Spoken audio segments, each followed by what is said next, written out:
in dai Allah zai baka dama kai amfani da wannan set din, insha Allah zaka samu abubuwa guda 4. Abu na farko, zaka kasance mai yawan sa'a. Abu na biyu, zaka kasance mai yawan samun kuɗi akai-akai. Abu na uku, zaka kasance mai yawan samun soyayya da gurin jama'a. Kowaye insha Allah, ko mota ka haɗu sai mutum ya je na kaunar ka. Abu na 4, zaka kasance mai samun kariya daga Allah. Zaka ringa samun kariya cikin ikon Allah. Na farko, good luck. Na biyu, money drawing. Na uku, love.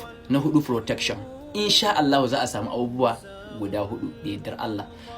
Wannan cost removing ne, wanda kowa da yawa wanda yake bibiya na shafi ne zai ji ina yawan maganar cost removing, wanda in dai mutum zai amfani da kayayyaki na, ina ba da shawaran cewa ya fara amfani da cost removing, saboda shine zai cire maka hayaniya duk da yake kanka, abin da zai hana magani maka aiki, wasu jifa, ido, baki, duk wani matsaloli irin na iska ko me zai maka cost, zai removing maka komai da komai. Sai ka zo ka, in kai kwana ɗaya ake amfani da shi, sai ka zo ka fara amfani da sabula.